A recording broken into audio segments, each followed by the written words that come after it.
Okay, so let's talk about Gmail. I will only highlight a few things because at this point you all have received a Gmail account. You've already logged in, but I do provide instruction on how to change your password, just simple instruction on how to compose a new email, reply, things like that. We won't go into that here. It won't be a good use of our time, but if you have any questions about the Gmail platform itself, please do reach out at the end and I'll be happy to help. So here is Google Calendar, and you can get here by going to calendar.google.com, and you can navigate from any Google webpage. You can navigate to any other platform. So by clicking on this menu option in the upper right-hand corner, I can toggle between my Gmail, my calendar, and Google Meet pretty easily. So that's another great way to get here. So if we click on calendar, I'll show you there are three main different view types. There are several others, but we'll go through what we see here is a weekly view. I can look at my calendar in a monthly view or a daily view. Those are probably the most common that you'll be using. And then in the upper left-hand corner, I can toggle and fast forward through days, weeks, months, whatever my view is set up to be. And let's create a new meeting. Let's set up a therapy session.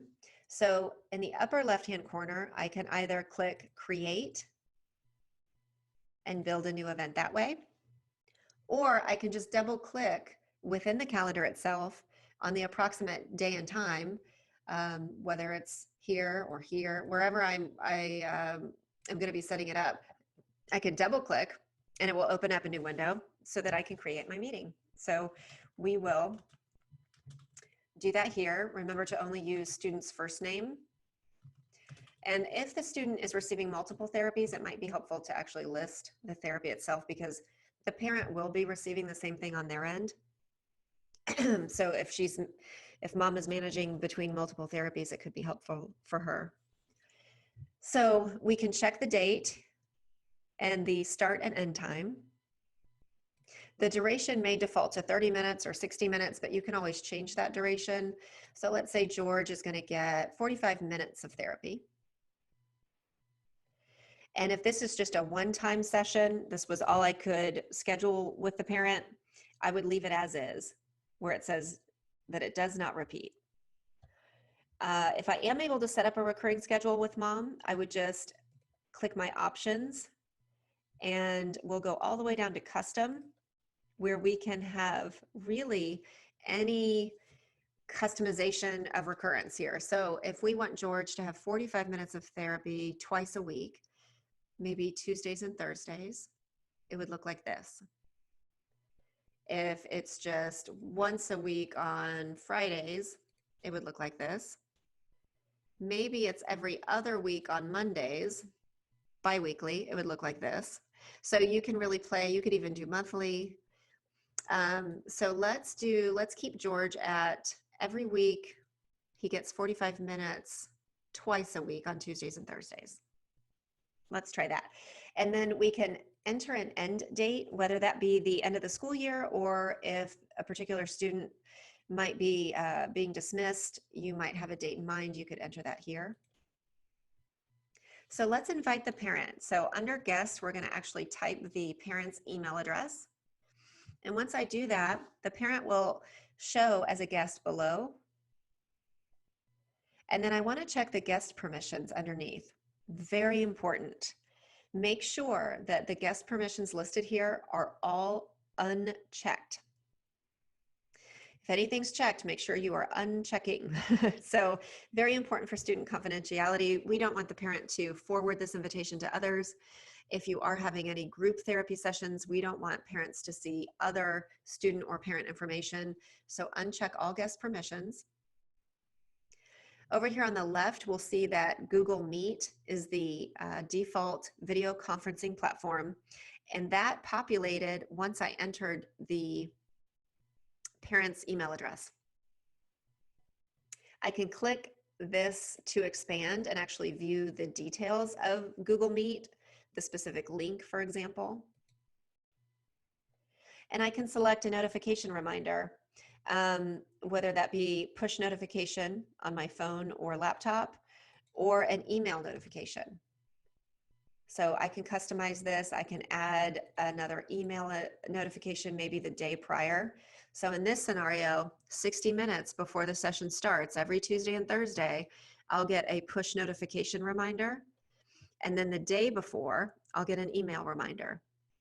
Now the parent will not see or receive these reminders unless they might have Google Calendar. So what I would encourage you to do is, these reminders are coming to you. Let that be a prompt to reach out to the parent. The more reminders you provide them, probably the better. And so whether that's phone or email or text, it will just reduce the quantity of maybe tardiness or even no-shows for your sessions. So I would use this as a prompt to manually remind the parent if you can. So at the bottom, here is a description box.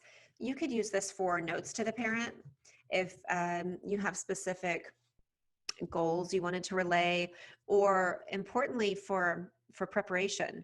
If you've got a particular idea in mind for a therapy session and you need the parent to help you prep materials and make sure that those materials are ready at the student's desk when you get started, this would be a perfect spot to put that in. You could also even attach documents. So if you have a specific reference material or letter to the parent, anything like that, you could actually attach it here. So all this information that we've created in this invite, the parent will receive in an email. So they can reference these notes and these attachments at a later time just by accessing their email. So if we're all done, we can click Save, which will prompt to send the invite to the parent. So we'll click Send. And then because the parents aren't part of our internal network, they're going to be considered an external guest. And that's okay. We say, yes, invite external guest. And you'll see that it now appears on my calendar.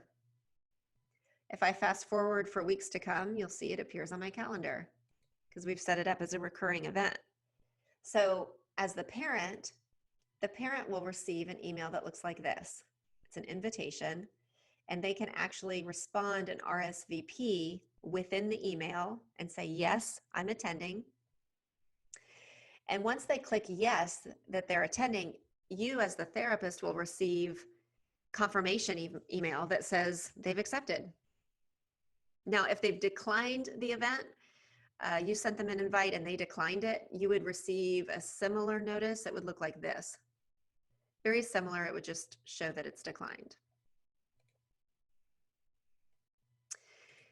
So we've set it up. Let's say we need to make a change. We need to edit this meeting. We can do that by just clicking on the meeting in the calendar. A pop-up window appears and we're going to click the pencil icon to edit. And from here we can change anything. So you could change the recurrence. Maybe it's just going to be once a week on Fridays. Maybe we can't do 3:30, so we're going to have to do 10 a.m. And maybe it's a full hour, things like that. So you can truly change anything. You can change the notes down here. You can add or remove attachments. You can change the notification reminders. And once you've made your changes, you'll just click Save. And it's going to ask you, because we've set it up as a recurring event, do I just want to change this particular event on this date, or do I want to change for all events? I have an opportunity to add an additional note to the parent because they'll receive this notification. So if I want to add a note here, I can do that. And what they will receive is an updated invitation with those changes.